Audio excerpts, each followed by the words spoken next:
Welcome to PCOS Unfiltered, Nourish, Heal, Thrive, the place where real talk meets real healing.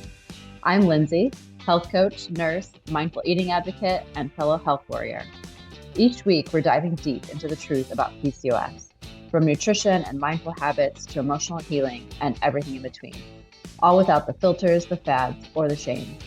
If you're ready to nourish your body, heal from the inside out, and finally thrive, you're in the right place. Let's get started.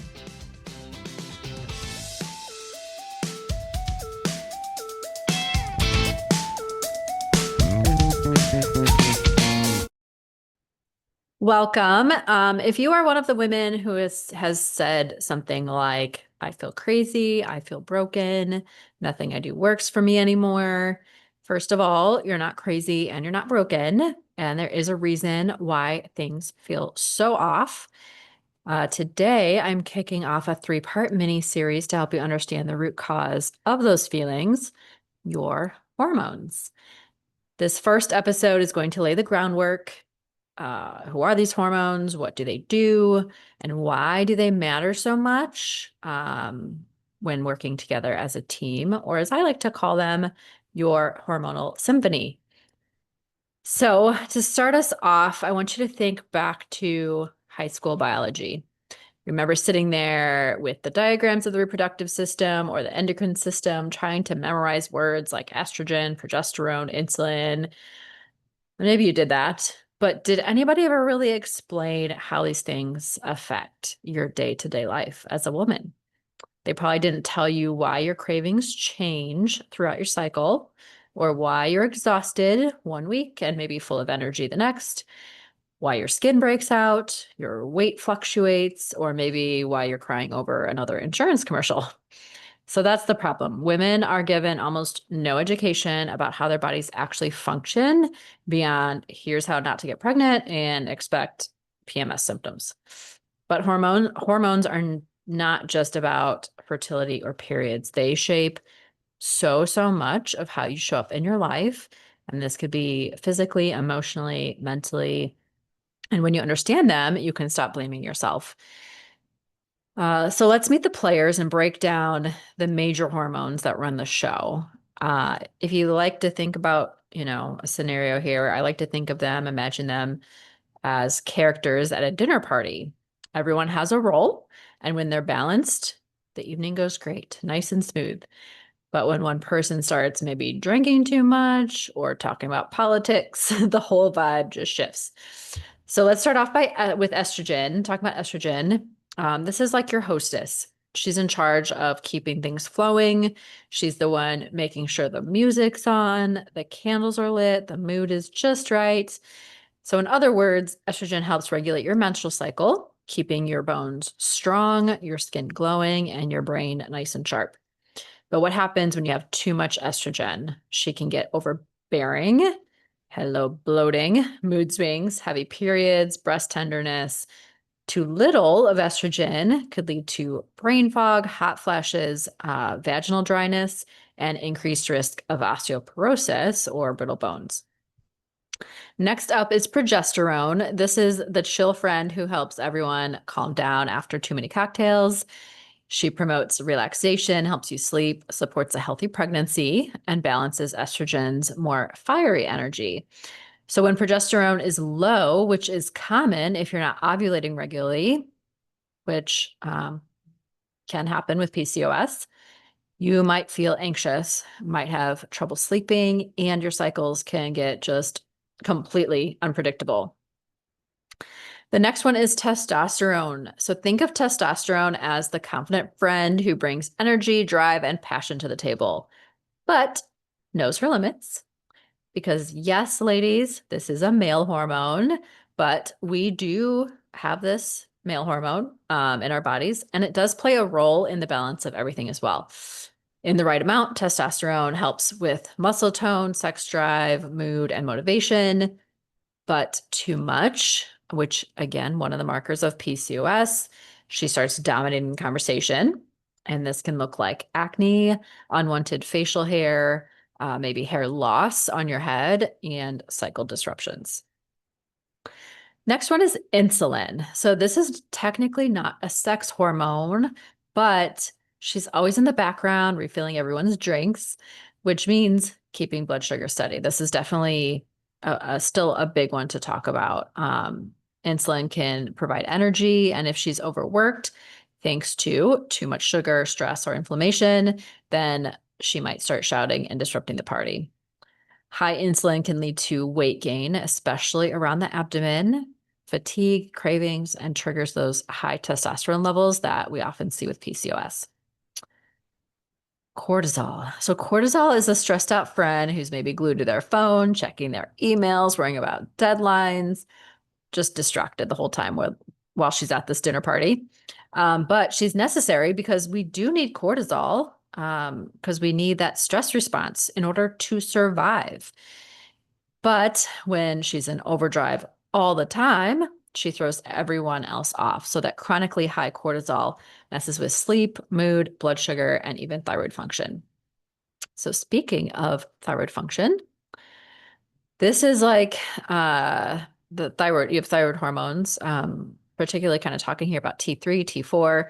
This is like the event planner, making sure the timing, temperature, energy of the party is just right, because your thyroid does regulate all of that, your metabolism, your energy production, digestion, just to name a few things, but also does a lot more. So when she's sluggish, which is hypothyroidism, everything feels slow, your mood, your energy, your weight loss efforts. And then when she's overworked, like in hyperthyroidism, you can have increased heart rate. You can actually have a weight loss despite having an increased appetite, maybe some anxiety, tremors, sensitivities to heat. And this can all lead to serious complications down the road, such as more serious heart problems, brittle bones, and even vision issues. Now, I do want to circle back and expand a little bit on estrogen, because this hormone often gets talked about like it's just one single thing. But estrogen is actually a family of hormones. And there are 3 primary types of estrogen in the female body. Each one plays a slightly different role depending on the phase of life that you're in. So estradiol is the most dominant and active form of estrogen in women during their reproductive years. This is the one we talk about most often when we're discussing things like menstrual cycles and fertility and mood regulation.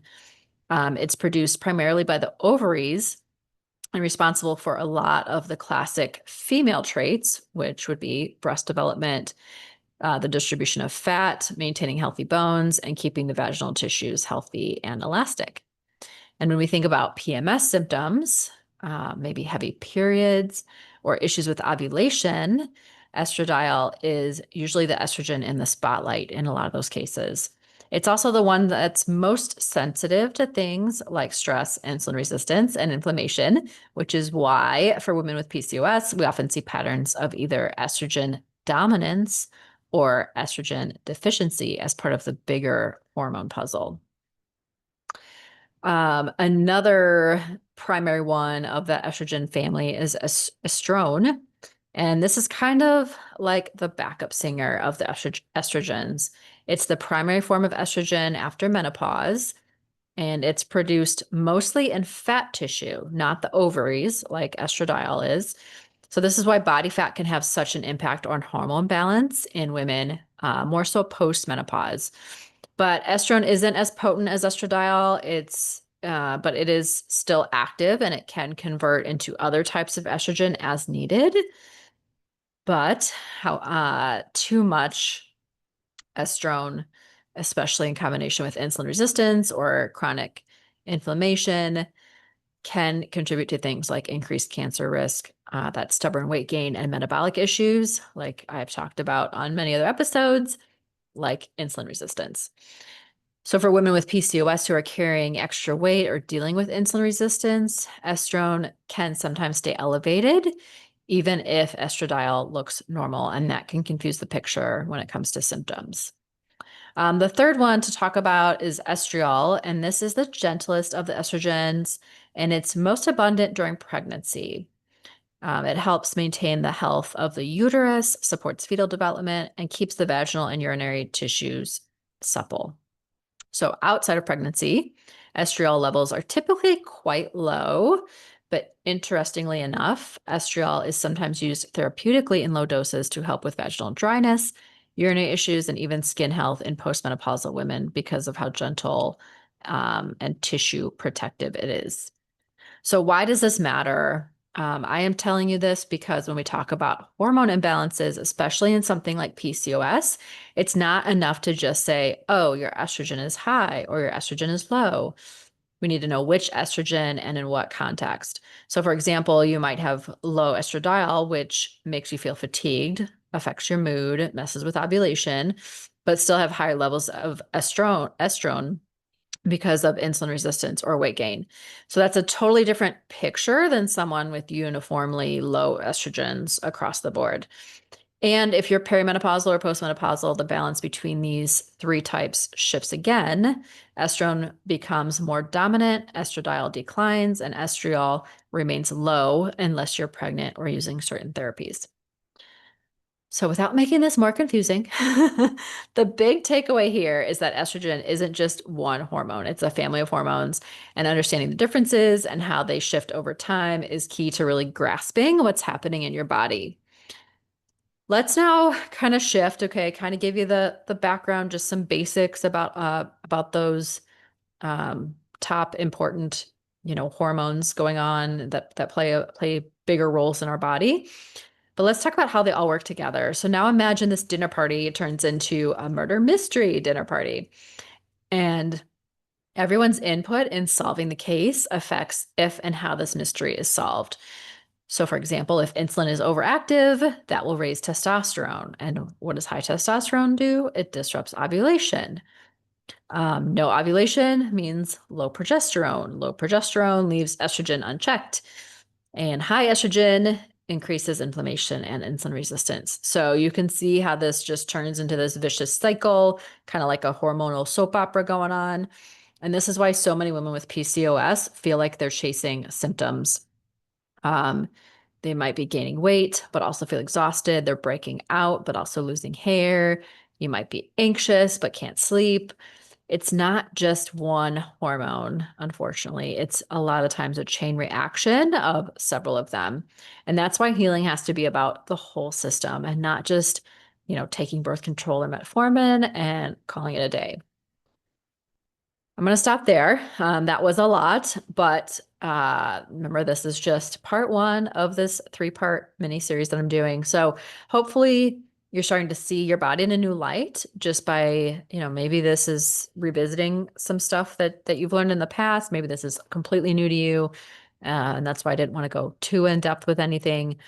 But this isn't about being broken or having bad genes. It's about understanding all the players at this dinner party inside you and learning how to support each section so they can play in harmony together again.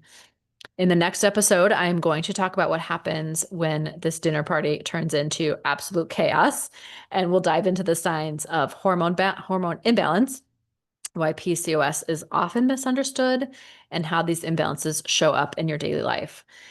So until then, take a moment today to thank your body for the work it's doing. It really is a beautiful thing. And a lot of times you might just not be listening to what it's telling you. So even if it's feeling like things are not working well, just take a moment to thank yourself, because healing truly does start with compassion. Thanks for tuning in to another episode of PCOS Unfiltered. If today's episode spoke to you, be sure to subscribe so you don't miss a thing. And if you loved it, a quick review would mean the world to me. Remember, healing is a journey, not a destination, and you deserve to feel empowered every step of the way. Until next time, nourish your body, heal your heart, and thrive like the boss you are.